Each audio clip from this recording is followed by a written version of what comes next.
नमस्कार दोस्तों, Agnivesh coaching classes के यूट्यूब चैनल पर आप सभी का एक बार फिर से बहुत बहुत स्वागत है। आज की इस वीडियो में मैं आपको हिंदी का जो है वो चौथा प्रैक्टिस सेट हल करवाने जा रहा हूं। इसमें जो है 5 प्रश्न समाहित हैं और भी बहुत अच्छे प्रश्न हैं। आप लोग इस वीडियो को ज़्यादा से ज़्यादा शेयर करें, अपने मित्रों के पास ज़्यादा से ज़्यादा भेजने का प्रयास करें, जिससे वो भी इस लाभ को प्राप्त कर सके। चलिए सबसे पहले हम पहले प्रश्न की ओर चलते हैं। देखिए पहला प्रश्न क्या है, मैं आपको गाकर बताता हूं।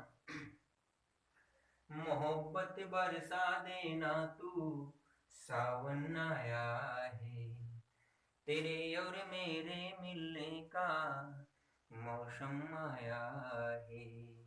चलिए बताइए, मोहब्बत बरसा देना तू, सावन आया है, एक फिल्मी गाना है। इसे बताइए कौन सा अलंकार हो सकता है। बताइए, क्या इसमें श्लेष अलंकार हो सकता है, कि इसमें यमक अलंकार हो सकता है, कि अनुप्रास अलंकार हो सकता है, कि चौथा ऑप्शन है भ्रांतिमान अलंकार हो सकता है। जल्दी बताइए, जल्दी बताइए 5 सेकंड के अंतर्गत। उसके बाद आप कमेंट करके जरूर बताइएगा कि आप कितने नंबर प्राप्त करते हैं। तो देखिए मैं आपको बता दूं, सबसे पहले आप ऑप्शन को काटने का प्रयास करिए। यमक अलंकार की जो परिभाषा है वो ये है कि किसी वाक्य में या कोई भी लाइन हो, उसमें जब एक शब्द कई बार हो और उनका अर्थ अलग अलग हो। तो देखिए यहाँ पर कोई भी एक ऐसा शब्द नहीं है जो 2 बार आया है, तो ये ऑप्शन तो बिल्कुल कट गया। फिर उसके बाद है अनुप्रास अलंकार। ये कहता है कि कोई एक वर्ण की आवृत्ति बार बार हो, जैसे तरन, तनुजा, तट, तमाल, तरबर, उछाई, या कई सारे ऐसे उदाहरण हैं। तो नहीं, इसमें कहीं आपको ऐसा नहीं दिखाई दे रहा है जिसमें एक वर्ण बार बार आए। जैसे उसमें नहीं है, कहीं बीच से उठा ली शुरुआत लाइन, जैसे तरन, तनुजा, तट, तमाल, मतलब पहला जो शब्द है उसका पहला वर्ण। ऐसा नहीं कब यहाँ पर देखिए, ये देखिए बा आया, यहाँ पर बा आया, ऐसा नहीं है। ऐसे तो बहुत हमेशा फिर अनुप्रास अलंकार होगा, ऐसा नहीं है। जो शब्द है उसमें पहला वर्ण हो या जो शुरुआत हो उसमें लगातार उसी वर्ण की आवृत्ति होती है, तो यहाँ पर ऐसा नहीं है, अनुप्रास अलंकार भी नहीं है। अब बचा आपके सामने श्लेष और भ्रांतिमान। क्या इसमें आपको भ्रम दिखाई दे रहा है?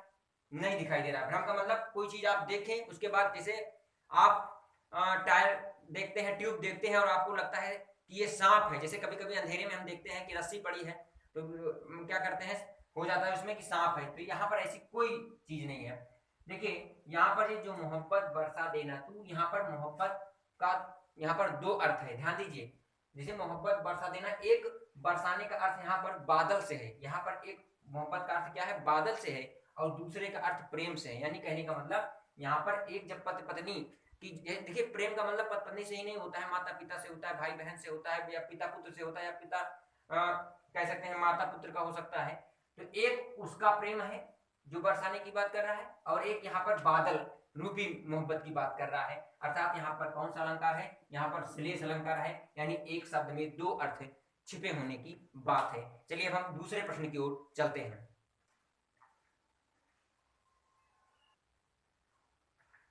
चलिए दूसरा जो प्रश्न है वो ये है कि शिक्षक ने पाठ पढ़ाया, शिक्षक ने पाठ पढ़ाया किस प्रकार जो है इसमें कारक चिन्हों का प्रयोग हुआ है। यहाँ पे मैं लिख दे रहा हूं किस प्रकार के कारक चिन्हों का प्रयोग हुआ है। जल्दी बताइए, क्या करण कारक का प्रयोग हुआ है, कि कर्ता कारक का प्रयोग हुआ है, कि कर्म कारक का प्रयोग हुआ है, या अपादान कारक का प्रयोग हुआ है। 5 सेकंड के अंतर्गत बताइए जल्दी से।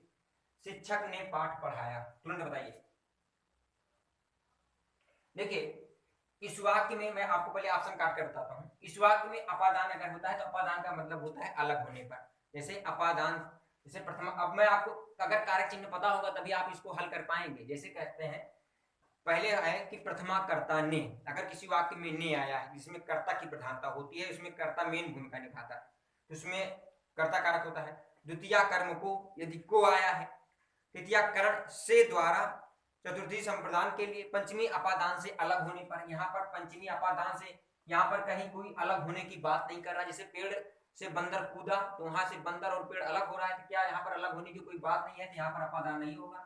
कर्म कारक, प्रथमा कर्ता ने द्वितीय कर्म को, यहाँ पर क्या कहीं पर को आया है, नहीं आया है, ये भी कट गया। उसके बाद है कर्ता कारक और करण कारक, अब इसी दोनों में देखना है। तो करण कब आता है, तृतीय करण से द्वारा। तो क्या इसमें आपको कहीं से द्वारा दिखाई दे रहा है, नहीं दिखाई दे रहा, भी नहीं होगा। अब यहाँ पर है प्रथमा कर्ता ने, शिक्षक ने, देखिए ने आया है, यहाँ पर शिक्षक मेन भूमिका यानी कर्ता के रूप में रूप में क्रिया मतलब क्रिया को कर रहा है। यहाँ पर ने भी आया है और शिक्षक जो है करता है, कर्ता के रूप में वो मेन भूमिका निभाकर काम कर रहा है, अर्थात यहाँ पर कौन सा कारक होगा, यहाँ पर होगा कर्ता कारक होगा। याद समझ में आया कि नहीं आया? तो जो यहाँ पर कारक चिन्ह होते हैं इसी में छिपे रहते हैं, जब उनको हमें याद होगा तभी हल कर पाएंगे। चलिए तीसरे प्रश्न की ओर हम लोग चलते हैं। अगला प्रश्न है तीसरा नंबर, देखिए कह रहा है कि द्विगु समास का उदाहरण है। इसे बताइए द्विगु समास का कौन उदाहरण है? क्या पीताम्बर है, चौराहा है, नेत्रहीन है या रुपया पैसा है? तुरंत बताइए और एक नंबर लीजिए जल्दी से। चलिए देखिए मैं आपको बता दूं कि सबसे पहले मैं बताया हूं कि आप अगर किसी प्रश्न को कम समझ में आ रहा है तो उसके ऑप्शन पर विशेष ध्यान दें, उसको काटने का प्रयास करें। देखिए सबसे पहले हम करते हैं पीताम्बर। देखिए पीताम्बर का मतलब होता है, अगर हम बात करें पीताम्बर दो प्रकार से, जैसे मोहन पीताम्बर धो रहा है, तो यहाँ पर पीताम्बर कर्मधारय के रूप में होगा। अगर कह रहा है कि मोहन पीताम्बर की पूजा कर रहा है तो यहाँ पर बहुब्रीहि होगा। समझ में ध्यान दीजिए, जैसे कभी कभी होता है कि कुछ ऑप्शन जो है कर्मधारय में भी बहुब्रीहि में भी देखने को मिलते हैं। तो मैं आपको बताया हूँ कि कैसे, जैसे मोहन पीताम्बर धो रहा है, यानी यहाँ पर गमछा जो है जो पीले रंग का है उसको धो रहा है, तो यहाँ पर किसी देवी देवता का नाम नहीं आ रहा है, किसी एक विशेष चीज की ओर इंगित नहीं कर रहा है, तो यहाँ पर क्या होगा, यहाँ पर आपका कर्मधारय हो जाएगा। लेकिन ये है कि मोहन पीताम्बर की पूजा करते हैं या कर रहे हैं, तो इसमें क्या होगा, तब यहाँ पर यानी कि पीताम्बर जो ओढ़ता है उसकी पूजा कर रहे हैं, तो यहाँ पर बहुब्रीहि हो जाएगा। जबकि यहाँ पर पीताम्बर तो बहुब्रीहि है, तो यहाँ पर कोई मतलब नहीं है। अगला है नेत्रहीन। नेत्र से हीन, यानी इसमें तत्पुरुष समास है, इसका भी कोई मतलब नहीं। रुपया पैसा, रुपया का उल्टा पैसा होता है, यानी द्वंद्व समास, इससे कोई मतलब नहीं। चौराहा, देखिए यही है आपका सही, क्योंकि द्विगु समास की परिभाषा ये है कि पहला पद जो है संख्यावाची होना चाहिए, संख्यावाची हो, और इसमें समाहार की बात होती है। जैसे चार राहों का समाहार जहाँ पे होता है वहां पर क्या होता है, वो चौराहा का निर्माण होता है, और वो क्या हो गया, चौराहा आपका द्विगु समास हो गया। जिसका सही हो एक नंबर ले ले। अगले प्रश्न की ओर चलते हैं, चौथे प्रश्न की ओर।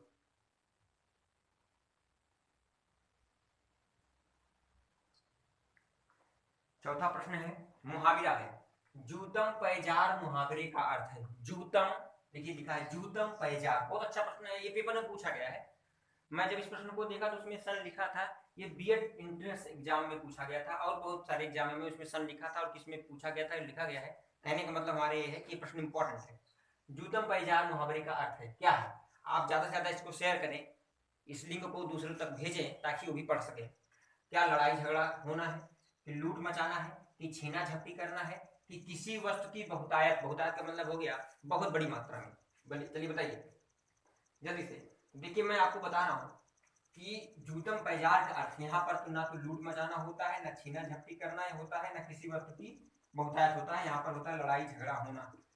लड़ाई झगड़ा होना ही क्या कहलाता है, जूतम पैजार। चलिए मैं आपको आखिरी प्रश्न, पांचवें प्रश्न की ओर ले चलता हूँ। पांचवा प्रश्न है, इनमें संयुक्त व्यंजन कौन सा है? संयुक्त व्यंजन बताइए। क्या दा है, ता है, का है, ज्ञा है? जल्दी से बताइए, इसमें संयुक्त व्यंजन कौन सा है? 5 सेकंड का समय है, आप तुरंत बताइए। इंपॉर्टेंट प्रश्न है, कई बार परीक्षा में पूछा गया है, इसमें आप बताइए, जल्दी से बताइए।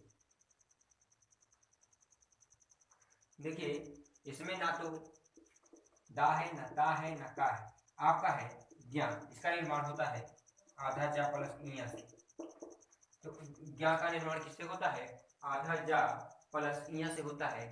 और ये रहे 5 प्रश्न आपके। तो मैं आपको अगले वीडियो में भी 5 प्रश्न हिंदी के हल करवाऊंगा, जिससे आपकी प्रैक्टिस बनी रहे। इसमें जो चीज भूलती है आपको कमेंट में आप जरूर करिए कि ये चीज समझ में नहीं आया, मैं आपको अगले वीडियो में बताने का प्रयास करूंगा। मिलते हैं अगले वीडियो में अगली चर्चा के साथ, तब तक के लिए आप लोगों का बहुत बहुत धन्यवाद।